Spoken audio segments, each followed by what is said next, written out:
Give It To Me By acknowledge that we live and work on Gadigal land. We acknowledge the traditional owners and custodians of this land and pay our respects to elders past and present. Sovereignty was never ceded. This is Give It To Me By, the podcast where we talk about anything and everything from a bi plus perspective. I'm Chad Barnier. And I'm Steve Spencer. Together, we're diving into the real stories, the challenges, and the celebrations of the bi plus community. We are here to learn together and, of course, to laugh together.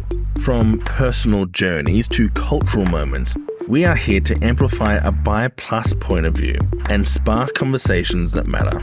So, whether you're bi, pan, queer, or just curious, join us as we explore the world of bi plus experiences. Now, let us give it to you by. Hi, Steve. Hey, Chad. Hi. How are we? Hello. I feel like it's been a week. It has been a week. Oh, wow.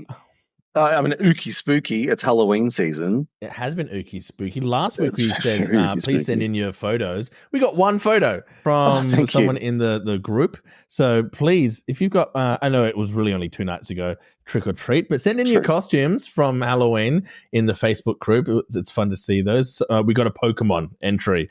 Someone dressed up as Gengar, which is very cool. Gorgeous. Yeah. Yeah, mine's a bit M-rated. Actually, no, mine's R-rated, so it's I not saw going on yours. it's not You going guys on were the internet. hot. There was some feelings about those photos. I know. Leather daddy in a thong. I mean, it's always a crowd fave. It was great. Did you have a good Halloween, Steve? I did. Oh, You my did? lights are getting all spooky now. Oh, your Ooh. lights are spooky. Ooky Actually, spooky. yeah. So, for the listeners, I've set up my blue and pink lights. Cute. Now. Oh, you beat me to it. I probably should have done that. Yeah, I figured I do it when people come here just to rub it in their face. You are now entering In this case you inner didn't know. sanctum of the bisexual. Totally. Actually, one of my favorite things, because my housemate has a bunch of pictures of penises everywhere in the house. Mhm. And I've got a set of vulva candles. So when we have guests over, I like to lay my candles out as well, just to sort of even things out. Even the playing field. Yeah. Make sure people know that this is a multi-genitalia loving household. Absolutely it is. Fantastic. How's your week, Chad? My week, you know what? To be real, my week was a bit challenging. Had some work stress. I found out that our work has lost a couple of big clients, so I've had to roll back my hours at work. Money is like my biggest stressor. Like if I can chill, flow like water about any topic, but money is like the thing that kind of gets me jittery a little bit. Yeah. I just got back from Tasmania and told Steve it was kind of the trip from hell. So I know the terrible twos, twos. The toddler is full on toddling, and and so the wedding we went to was absolutely gorgeous. Loved it sick. But the second the wedding was over, Dallas just like flicked a switch, and it was probably our hardest week of parenting in the 2 years that we've been parents. So I feel like I'm almost there. I'm almost reset. It's coming. Good. It's coming. You know? Good. So I'm cracking the G&T. My mum left these at my house, so I'm going to be drinking throughout tonight's episode. Oh, good. Well, I'm sober at the moment because, my Halloween was a Halloween blowout. So I didn't drink for the month before that. Had a cheeky Halloween, and now I'm going to do another couple of months no drinking. Nice. How is your cut going? Yes, so I'm cutting. So for my next year's competition prep, I am hungry. But weirdly, I'm in the really the Goldilocks zone of I am losing all the weight that I need to. But then because I was eating so much before, like 5,000, 6,000 calories a day, it just lays you out. And I'm not allowed to do cardio during that as well. And my favorite thing is to wake up first thing in the morning, go for a walk, be active. And so it's actually just amazing. Your Instagram says 10K steps before 10 a.m. 10K before 10 is the goal. And I'm back to doing that, and I'm just feeling more myself. I get to wake up with the sunrise, do my walks, be active. That's just my happy place. Chuck on some Charlie XCX remix album. So that's been really good.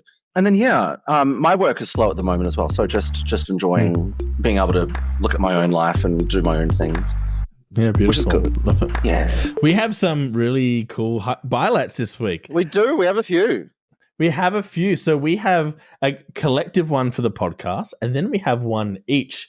So the one for the podcast, I think listeners will be excited to hear. Drum So roll. Australia's largest running queer publication is the Star Observer, which is a publication most of us are quite familiar with. If you're not, it's fantastic. Get amongst it. We, for Bi Visibility Day, wrote a piece for them, and then we have been in conversation with them since then and since our recent event at Bi Rainbow about doing some longer and more in-depth kind of collaboration, and they were super, super keen. So awesome. We are partnering with Star Observer in a really fun capacity. Steve, do you want to kind of share some of the details? Right. It's so exciting to have our first, I guess you could call media partner in this, because when we were discussing it, we want our community, the Bi+ community, to feel part of the LGBTQ+ community. And we want the LGBTQ+ community to be embracing of the Bi+ community.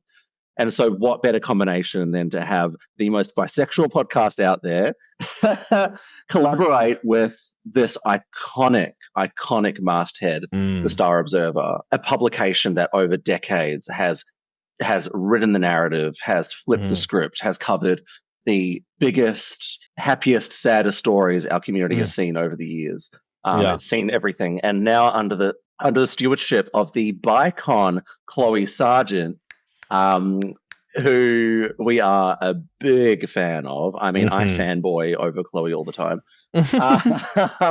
Under Chloe's stewardship, we're just seeing amazing things come out of Star Observer, and we're just really, really excited to contribute to the Star, have the Star contribute to us. Yeah. So what that looks like, so it won't kind of take place for maybe another month or so. But as you know, we typically do like a news and media section at the top of the episode. What that's now going to look like is a Star Observer collaboration segment where they will provide a bunch of the hottest and fresh off the press kind of media news sources for us. We'll run through a bunch of them, but then we'll kind of get into the weeds on one in particular that relates to the bi experience or our perspectives on that story, which is one great for us because looking for news clips can be quite a bollock.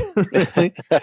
But the other thing that we're really excited about, and I'll make sure that I'm really clear that as I talk about this one, because it's very exciting, but it could be even potentially more exciting depending on the context, is you are looking at two Kerry Bradshaws here as we now have a dedicated bisexual column in the Star Observer's monthly publication. So this will go to print and it will go digital online. This will be shared throughout their newsletters and their social media, a dedicated bisexual column, which is so, so, so needed and exciting. Yeah. The extra context, and I will clarify, we're not sure if this is the case, we're looking into it, that there is the potential that this might actually be the first dedicated Bi+ column in their history of over 4 decades worth of publications.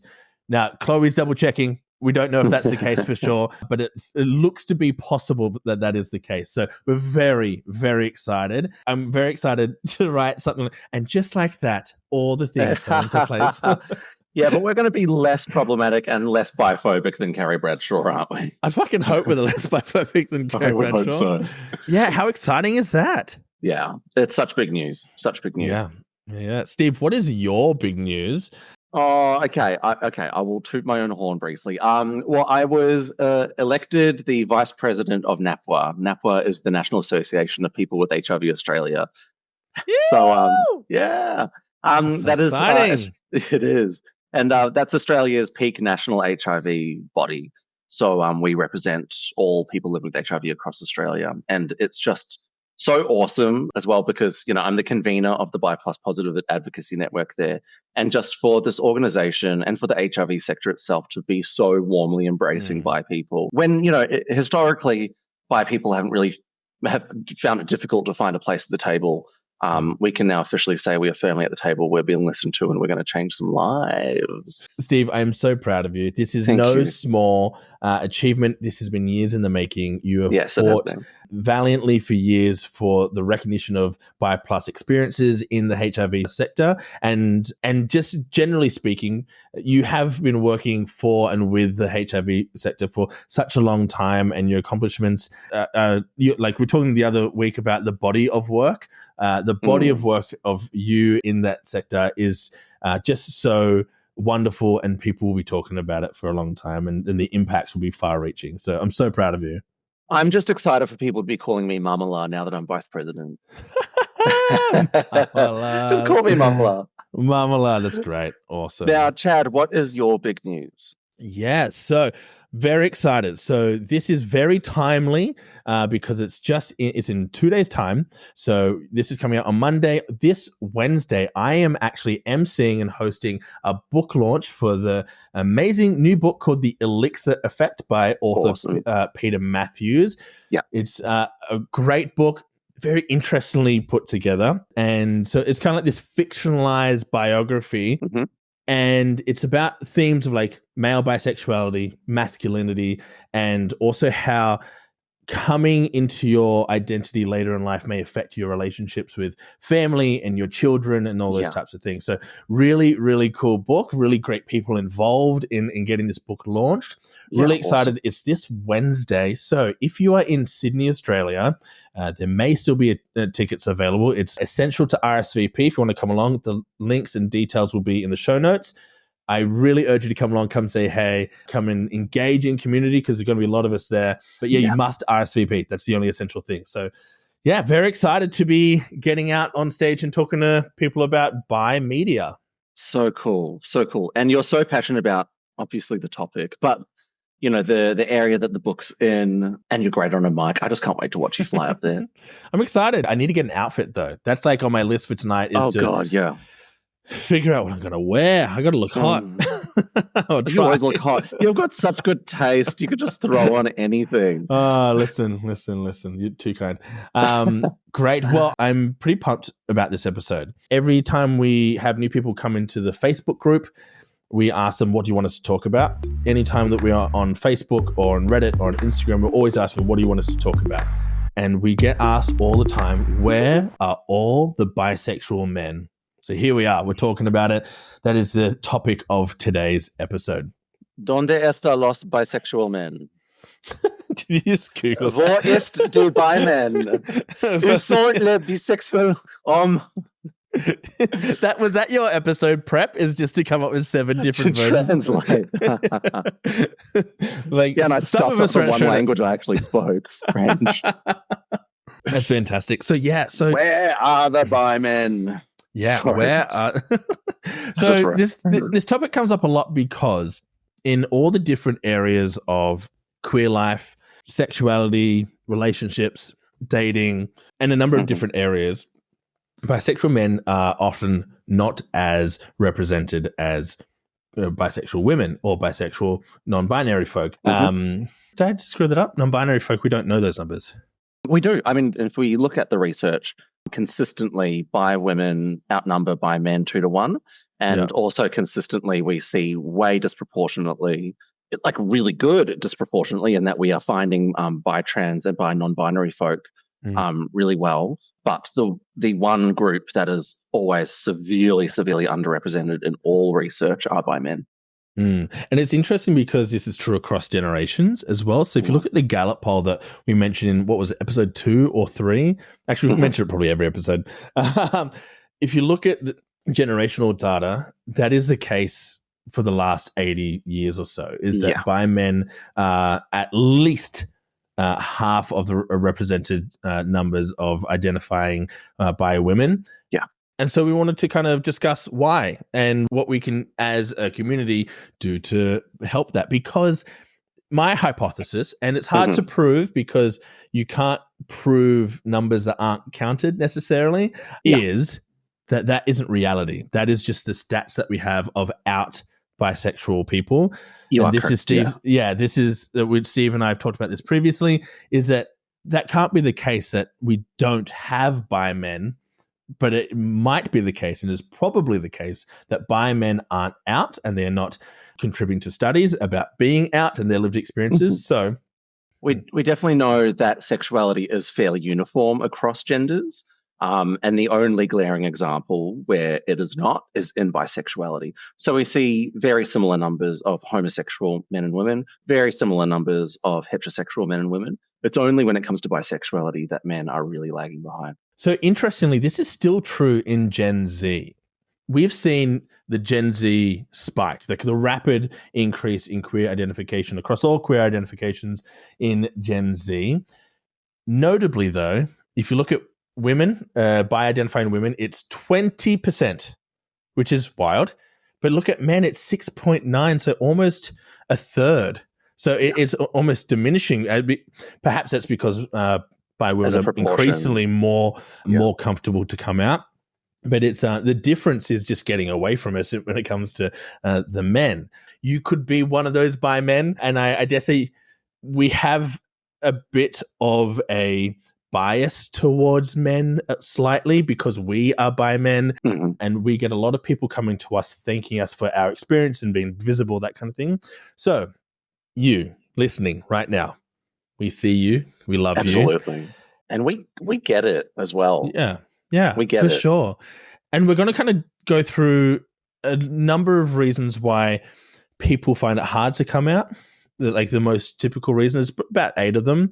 And what you can do in your own lived experience to perhaps break down some of those barriers, or to be more secure and comfortable in your own experience, perhaps coming out in the historical term or coming out to people might not be necessary, but coming out to yourself and being comfortable in that experience is enough. You don't need to do that for anybody else. This is your lived experience and your journey with your sexuality. And like, to make it clear, like, these are not personal failings at all. It's because we live in a world that is biphobic, and in particular that holds a really deep stigma against bi men.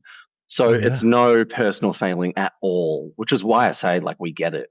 We get that it's because of the world we live in that bi men don't feel comfortable to either admit to themselves or to the world that they're bi. Or admit is the wrong word. Embrace or tell the world. Just to be who you are. You know, my experiences of being in the closet, it was just, for me personally, it was very painful being in the closet. It was very painful not being able to be the person I am. It comes from nothing but empathy. But let's jump to the first sort of requested point here. We've got fear of social rejection and stigma. Yeah. So why do so many bi men fear coming out to friends and family, even those who are supposedly open-minded?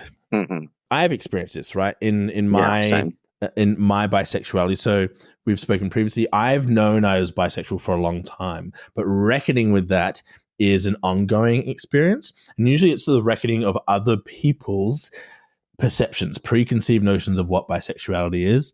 Yeah. That person is untrustworthy, they are unsafe, they are unclean, they are unable to be monogamous, all that kind of thing. And so usually my experience has been battling those things. And I have found personally, the louder I am and the more confident I am and the more sure I am, the easier that gets. Or people just kind of self-filter themselves out. They're like, oh, he doesn't seem like one of those fence-sitting bisexuals that I've heard all about. But yeah, a lot of bi men fear that coming out might change the perception people have about them. Yeah. And that fear is based in reality. Yeah. You can't control how other people feel about you, which is unfortunate. And sometimes we hang on to a sheltered life, a closeted life, because we don't want to lose somebody. And I've just kind of always thought, is that someone worth hanging on to? Is that someone worth keeping around if being my authentic self meant they didn't want to be a part of my life? And that's not easy. That's hard. Yeah. In many ways, the fear of people changing their perception of you, like, in a way, for me, coming out was, I wanted people to change their perception of me because I wanted people to know who I was. I wanted people to know who I actually was. I wanted people of different genders to know that I was available. I wanted bi people to know that I'm part of that community. I did want the perception to be changed, but those are the positive perceptions. And it's good to keep in mind that along with the perhaps negative fears of rejection, fears of negative reactions to it, there are also so many positive reactions to it. So Yeah. many. Yeah, look, that's a great point, is that like we have both experienced a joy in coming out, though that joy might not have necessarily meant the heavens opened up and the light shined upon us, right? A lot of that joy is found intertwined with some of those painful experiences. Mm-hmm. When I started speaking more openly and candidly about my sexuality, it was quite tough for my partner and I. It was something that we had never really addressed before, and because of the societal expectations or the lack of actual conversation, let's be real, about bisexuality, they just put up a lot of question marks. And unless I'm answering those questions, the world is answering those questions, or the gap between, let's say, your partner's understanding or whatever is filling those holes. And it is challenging. However, throughout that journey of discovery together, we had so many beautiful moments. My partner, I was hosting a bi event for Bi Visibility Day during COVID, so we're in lockdown. So I'm in a house talking quite loudly about bisexuality with community while they're still in the house. And just before I get on mic to host this event, these flowers turn up in bi flag colors saying, "I'm so proud of you, happy Bi Visibility Day." And you have never seen so many tears come out of my eyes. And so like that joy was some of the greatest joy I've felt in my as it pertains to my sexuality. And that happened in the context of a tricky transition for myself and my partner that kind of really shifted that dynamic of like, this is something that we get to define for ourselves, not the world. And it was really quite cool. Yeah. I think as bi men, a lot of the fears that we have, the fears of the rejection that we might experience of different ways we'll be perceived, it often doesn't turn out the negative way that we think it might. Like, I know when I come out to new partners, I feel, we know all the negatives, but like to touch on some of the positives, it's actually quite relieving for a lot of people to see a man be tender, for a man to be raw and real and honest. And people really appreciate being so, for want of a better term, vulnerable, because it's not necessarily vulnerability, but it is a brave thing to come out as a bi man. And a lot of people see that, and a lot of people appreciate it, and a lot of people love it and find it really sexy as well. Now, I know that this might not be the ultimate truth, because there's obviously always people that kind of break any rule. But in my experience of knowing bisexual men and women, is these are people who have really had to navigate how they want to turn up in the world and what parts of things like patriarchy and masculinity and compet that they want to break down and do away with. And so I have found that these people are fantastic communicators. They are fantastic at making space for other people. They're a really well-rounded, really well-learned, really fantastic just people to do life with. And so I find personally, when someone says they're bi, I'm like, oh, give me all of you. Like, totally. It's an got automatic in. It's like, I know that you are a good person, that you're strong, and I know what you've had to overcome to get to this point. So get over here. Which is so fascinating, because the opposite is true for people who just don't engage with community that much. So I would almost say, if you can afford to, be as loud and as proud as possible, because to other people, that's like a green flag. Oh, you are doing that work to be comfortable in yourself and comfortable in the world despite everything. And it's pretty wonderful. So, and so like we as bi men know how strong we are and how much strength it's taken to get to that point to even be able to say it out loud. And there are so many people out there that see that strength in you and will not see it as anything other than something incredibly admirable. And if you come across the people that don't treat you with that admiration and don't see you as a beautiful, strong person that has got to that point, then, you do have to think like, are these the people that you want in your life? And those are difficult discussions. Those are difficult thoughts to have, and very personal ones, and things. These are all things that you have to consider for your own safety, your own future, your own happiness, everything. I say choose happiness all the time. always choose happiness. And what does that happiness look like? Fear always stands in the way of our true potential, and fears can so easily be overcome. And a fear of a social rejection, social rejection, at the end of the day, stuff the lot of them. Yeah. Because I'm here for it. Stuff the lot of them. Just, you can be proud. You can be out. Just something that I've thought about in my journey, and even potentially in some of my darker moments, is what if I lost everybody because I wanted to be 100% authentic to who I am? And then I've kind of just come to a realization of, well, then that's the cost. And that's a good cost, because now I'm 100% authentic to who I am. Exactly. And I've just reckoned with that a few times, maybe on some edibles, that the authenticity is worth whatever cost it is. But I think there is this false belief that we have, is that if we were to lose somebody, then we couldn't possibly gain somebody new. But in my experience, anytime I've stepped out into authenticity, yes, perhaps I've lost someone, or that person doesn't call as much as they used to. Interesting. But I have, at the same time, collected a whole new crew of really wonderful people. And you never kind of notice it, because it isn't a one in, one out, but it just naturally happens. This kind of ebb and flow of the tide. You will find a wonderful new group of people to be companions for your life, that love you for your true self. Absolutely. And like a lot of the stigma that bi men in particular face is that, it's a stepping stone on the way to gay. We've talked about this in our myths episode, that we're making it up, that it's all for attention. And I remember when I came out, it took a good 18 months for even my closest friends to truly believe me, because I was the first bi person in their life, the first bi man in their life. And it took a long time for them to get used to this, the authentic me, the real me. And I just remember it sort of happening one day, that they all sort of really realized and went, oh no, okay, this is happening. So it's not going to happen overnight.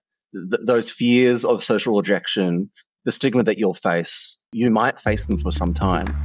But the people that hang in there with you and the people that join you on that journey are the people that should be with you. So the next thing we're going to talk about is challenges within the LGBTQ plus community. So this is tricky, because growing up as a queer person without a queer community, the only media that you can really ingest is gay media, right? So you watch Priscilla, Queen of the Desert. Oh, that's my movie because I identify with that. You watch Drag Race. Oh, that's my show. I identify with that because there's something there that is queer and male, and the things you're picking up are inherently yours. But then when you come into those spaces, into that community, you might be met with a different experience. And at that point, I see, especially as someone who's been in the LGBTQ plus community for a long time, for someone that previously identified as gay, a lot of queer men, a lot of gay identified men come out to me privately as bi.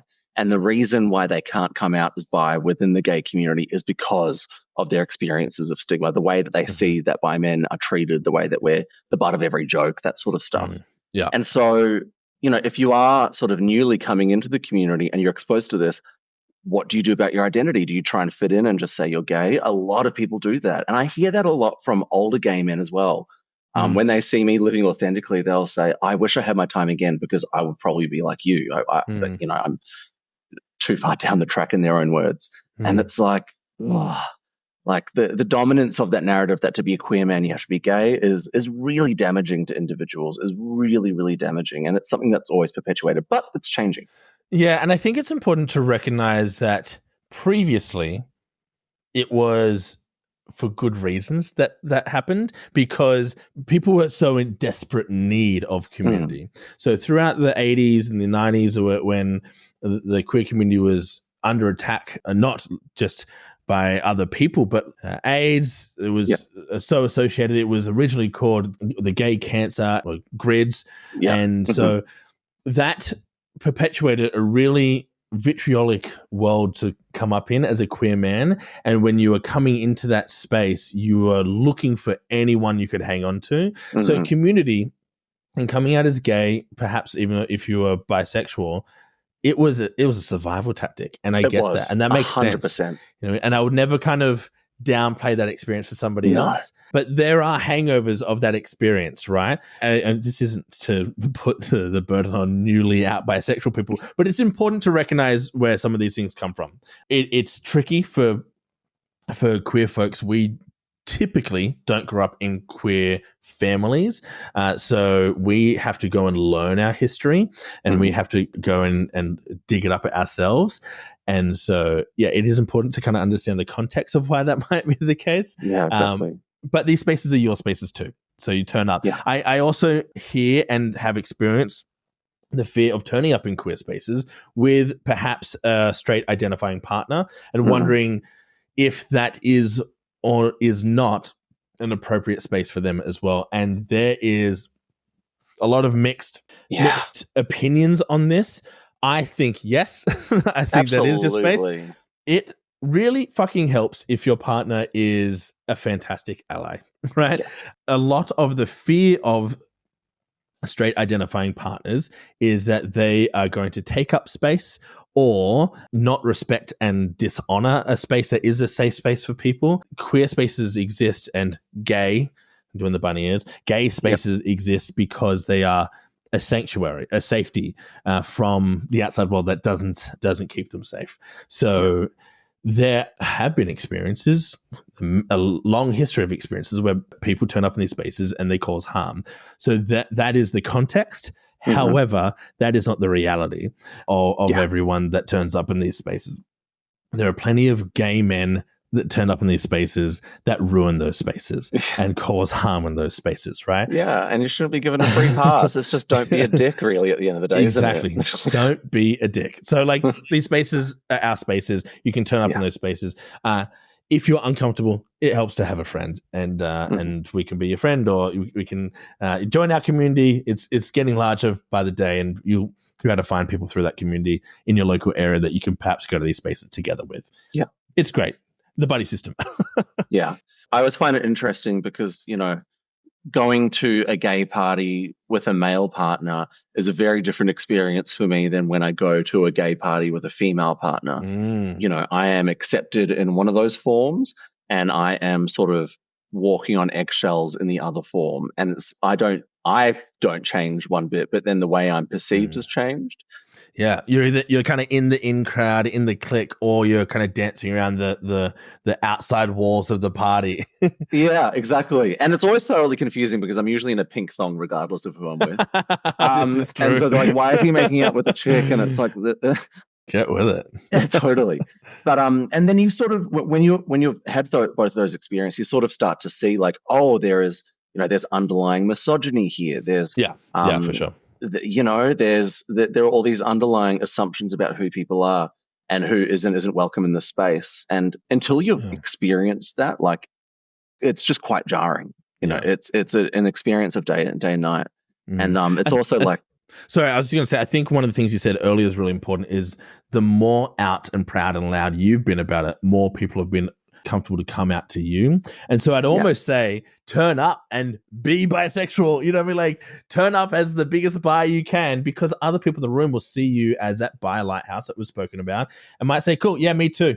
You know what I mean? I'm here as well. Count me. You don't know how many of those people in that room are also bi, because, like we said, you can't clock people unless they look like me.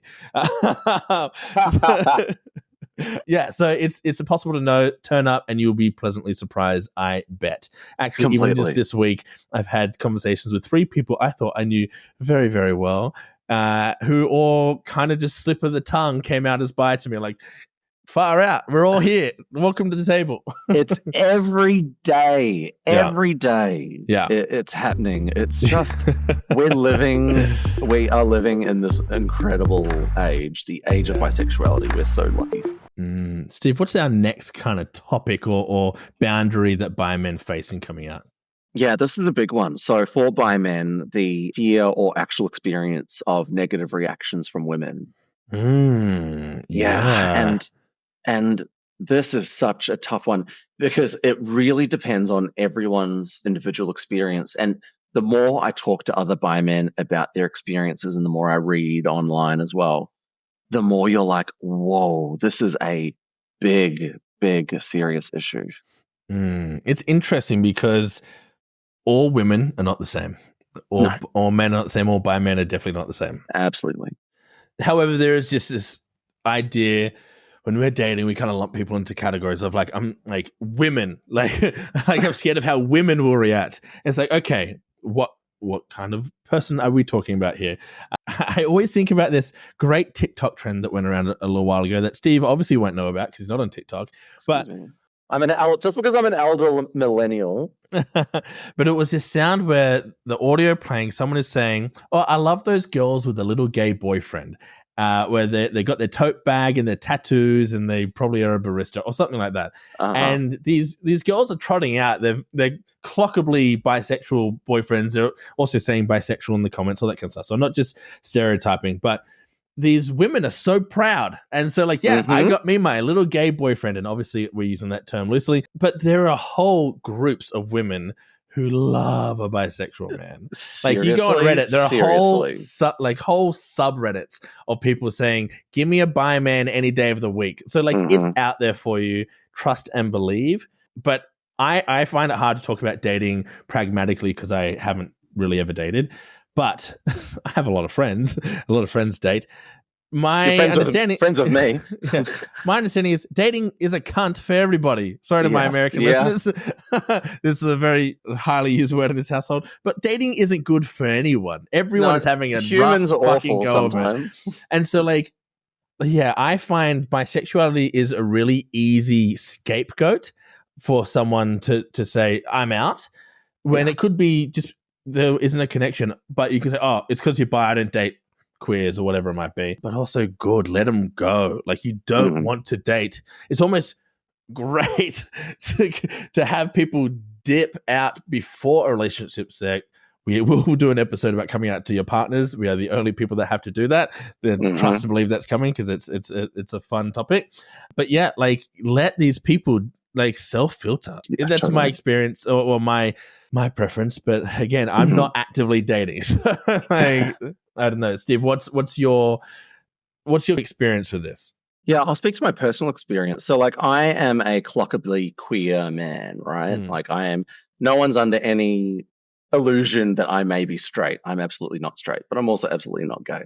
Which is why when I come out, people are like, "Oh, that's what it is." That's what that smell was. It was bisexuality. It definitely wasn't Lynx Africa. Get out. It's been a while.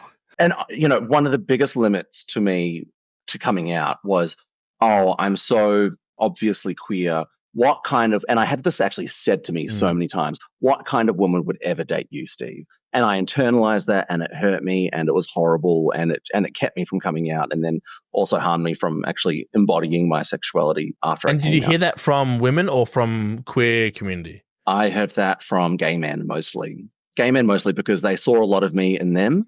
And so they went, well, what kind of woman would be attracted to you? And then I figured it out.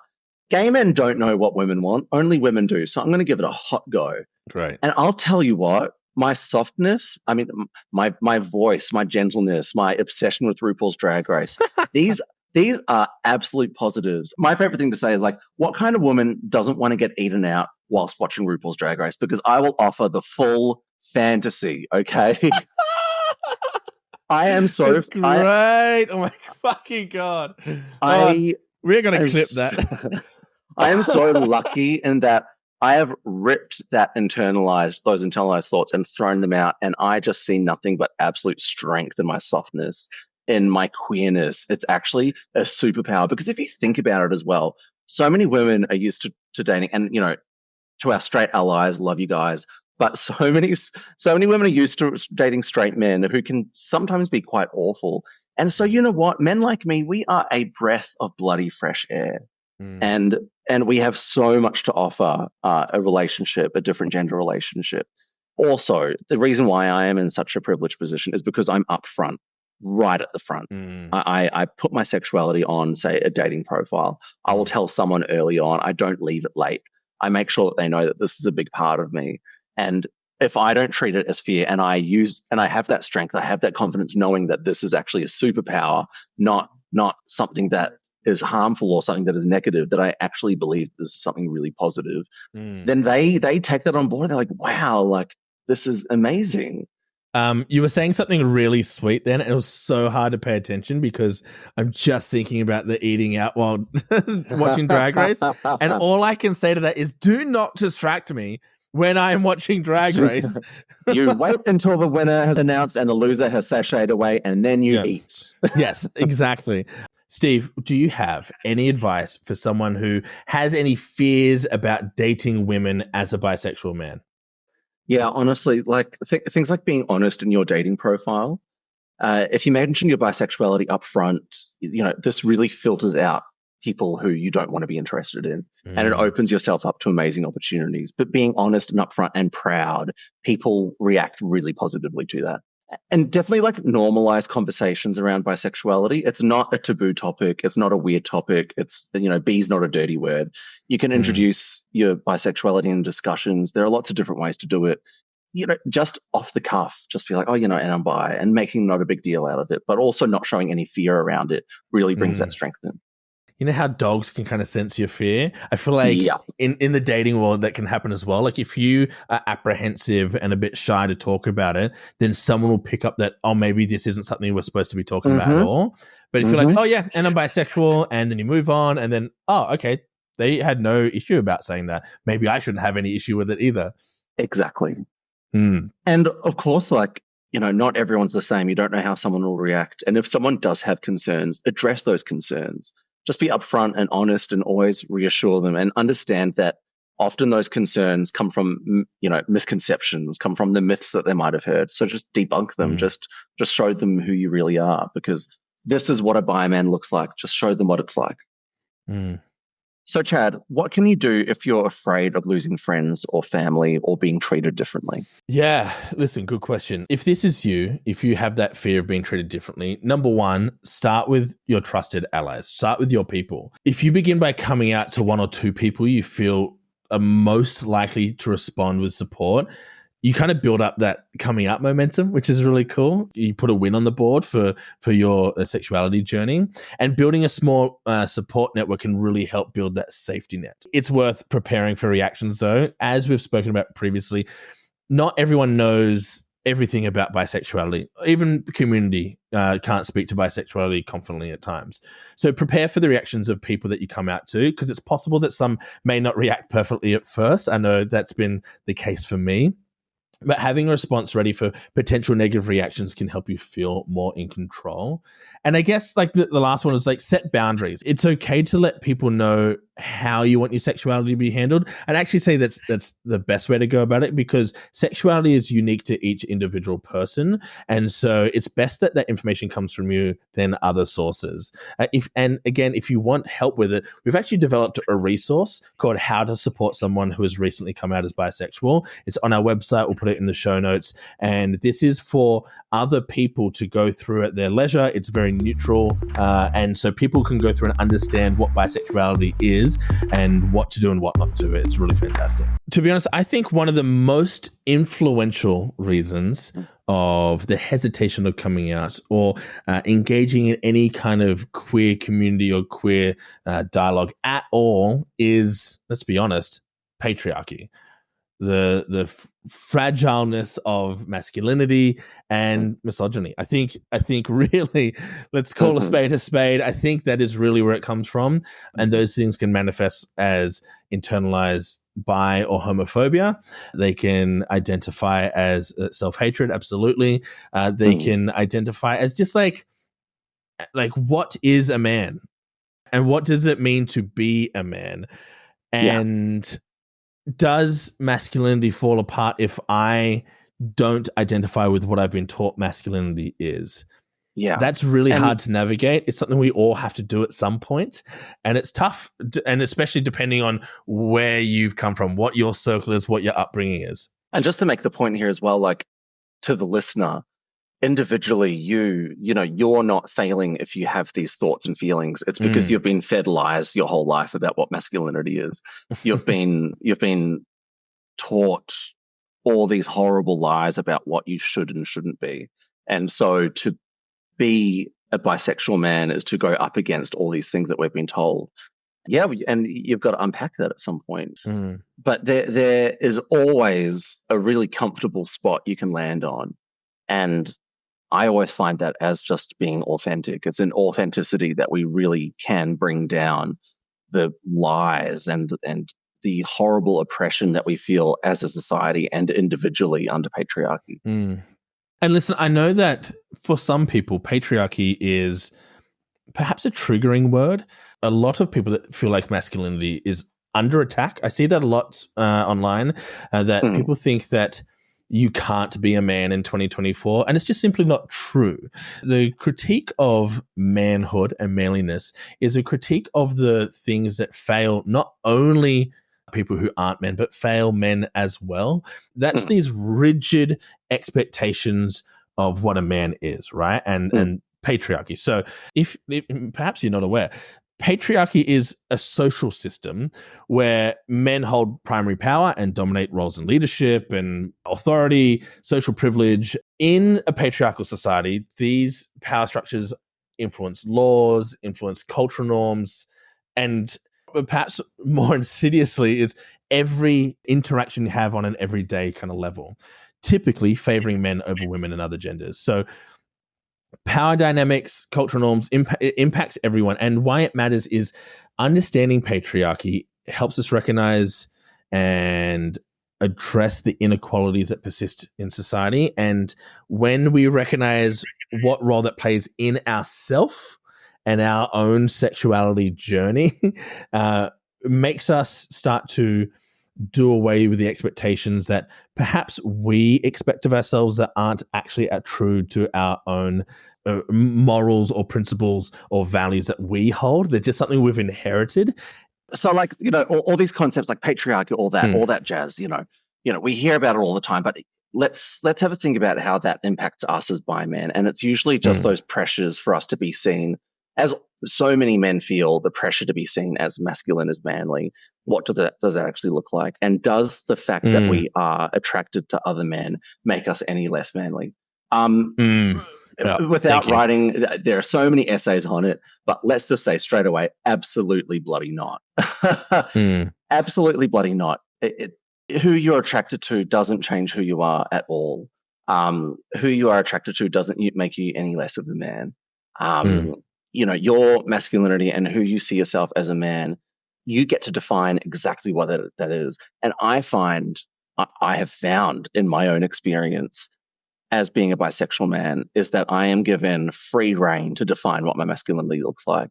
And it can be confusing to some people. People can't necessarily pin me down on why, how is this man in a pink thong making out with a woman? And I'm like, because this is what a bi man looks like.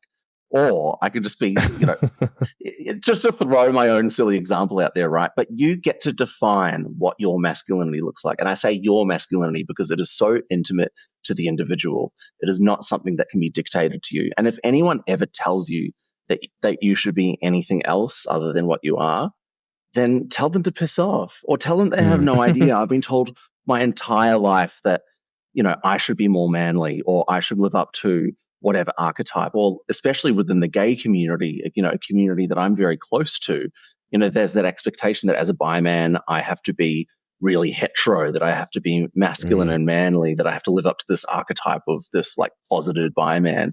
But when they see this cheerful, queer, perfectly happy man just living his life, it's like, this is actually what it looks like. These archetypes, these stereotypes, these really weird, outdated ideas of what a man or a bi man should look like, throw them out, throw them in the heap. You define who you are. One of the things that I recognize that things like masculinity and patriarchy, those things that impact men, is the impact on their mental health. And men are just so ill-equipped to talk about their feelings and address their feelings. I feel like there is a fear that in coming out, we're just going to take another hit, and I just can't handle another hit. So I would just encourage folks to there's literature and studies around the fact that coming out lifts mental health struggles, and people can step into their joy and feel more authentic to themselves. It's not without its struggles, but there is joy and happiness on the other side of that. It's actually the most powerful thing. So those cultural expectations, they truly are lies that we've been fed. Only you get to define it. Yeah. And the things that we're told make us weak, make us less desirable, are very much the opposite. They're things that make us strong. They're things that make us desirable. The things that make you weird or unique are superpowers. Absolutely. Yeah. We've also got here to talk about lack of visibility and the lack of safe spaces. One big thing, and something that I really care about, is why it's so important to have bi men be visible and to also have visible role models and safe spaces. Yeah, we hear this a lot from community. It's like, I just want to go out to a bi bar. Why? Like, where are the bi bars? There's 60% of the queer community are bi. Is no one running an event, or is nobody keen to open up a nightclub? What the fuck is going on? Right. Yeah, and so you're right. You're absolutely right. There is a lack of bi community spaces. And so I always want to put this as a challenge to you, the listener, is let's organize. Let's come up with, like, surely someone listening to this is an event planner or organizer, or has a cousin or a brother or something that has a bar, and you could put on a bi night. Or perhaps you are just friendly with the cafe down the street, put on a bi breakfast. Like, it doesn't have to be big flag waving kind of stuff. It can just be being in community and being in conversation with people who share an experience with you. And it's so funny, like, a lot of people will say, oh, but bi people can be bi anywhere, right? Like, we can be bi in a gay party or in a straight party. But the reality is quite the opposite, which is why it's also important to make the spaces that do exist more bi-friendly. 100%. Totally. 100%. Absolutely. Make sure that, your queer parties are visibly accepting of different gender couples, for example, have bi visibility in their promotions. And then for, broader parties, broader venues, broader spaces and communities, to make those LGBTQ plus friendly. But then also to understand that, say, just putting a rainbow on there or just showing gay couples in your advertising or in your promotions isn't quite enough. That doesn't speak to the bi plus experience. You actually have to be quite explicit to us. Yeah, totally. And if you are a non-bi person listening to this, and you hold events, and you hold anything that could potentially become a fantastic space for our community, get in contact with us. We will we can help advise on ways that we can make this an inclusive event, inclusive space, and then we can then promote the heck out of it if you really want it as well. So we are more than happy to be that. Yeah, I totally feel you, Steve, when you say people assume that we can kind of turn up anywhere, but it's not the case. You mentioned eloquently in a previous episode that you turning up with your female partner at a gay bar, you're kind of stared out of the room, and you turning out with a male partner in a straight bar, or a bar as the world calls it, you are also kind of made to feel awkward about your experience as well. So it's not true. And also, I turn up in spaces with my female partner, and I'm clockably queer, depending on the context or the week, and even in straight kind of normal, big bunny is for that word, spaces, I can feel extremely uncomfortable because I don't necessarily feel safe or welcomed in those spaces. So yeah. So Chad, if you feel a lack of representation, what are some things that you can do? Yeah, look, if you're feeling invisible in community, there's 3 things that I can recommend. Number 1, create your own visibility. This is what the podcast is. This is why the podcast exists, because we didn't see it, so we wanted to be it. And whether it's wearing a bi pride symbol to an event, or joining bi specific groups or forums, you can post content. Creating even small forms of visibility can really, really inspire others and help you feel like a larger part of the community. Number 2 is support bi visibility in media. And this is surprisingly important. We're slowly starting to get representation on the telly or in film or in music or whatever. And if it doesn't do the numbers, at the end of the day, these are businesses and people want to make money. And so if a bi narrative TV show flunks, they're not going to do a second one. So if there is bi media, get your friends around it, host a viewing party, spread it wide, spread it far, and just engage and support that media because it will help amplify that visibility. And 3 is don't be afraid to ask for representation. So don't hesitate to reach out to organizations or queer groups and ask for more bi-specific events and representation. Reach out to your local Pride Center or your Pride events hub or whatever it might be and say, hey, where's the bi event? And the more of you that do it, the more likely it is that people will take heed. And obviously, that takes time. Don't let up. Like, request month in, month out. Say, where is it? Where is it? Where is it? And then when they organize it, go along to them. Sometimes the voices asking for change are exactly what these spaces need to take action. And it goes beyond just like events as well, like services as well. If you're going to get some mental health support and you're looking for bi plus specific mental health support, if they don't have it, ask them why they don't have it. Ask them if they can source it. Stand up for yourself. And also don't just accept, crumbs as well. If you're going to an LGBTQ plus, say, health organization or support group or something, that B is in there for a reason. It's not silent. They should have services that are catered to you. And if they don't, you deserve the very best. You do deserve the very best. You don't have to, if you're a bi man, don't just accept being lumped in with gay men in a group. Ask them, where is their bi men group? Or if it is a gay and bi men group, ask them, do you have bi facilitators? Do you actually have experience? If you don't, throw them our way. We can help them out. We have lots of resources and experience to be able to support bi plus people, especially bi plus men in support sort of environments. Cool. Well, Steve, I reckon that kind of is the most prominent hurdles that people have for coming out. As you can see, there are many reasons why someone might not feel comfortable coming out, but it's not hopeless, right? We've mentioned a few times that the bisexual experience is so imbued with hope and joy. You just need to seek it. It's very like it works if you do kind of vibes. Yeah, I think the main message is, fears are just that. They're fears. You have no idea the life you can live until you live it. And in both of our experience, it's been absolutely bloody wonderful. So go for it. Yeah. And so if that's you listening, please reach out to us if you want to kind of keep chatting about it. We have a private Facebook group.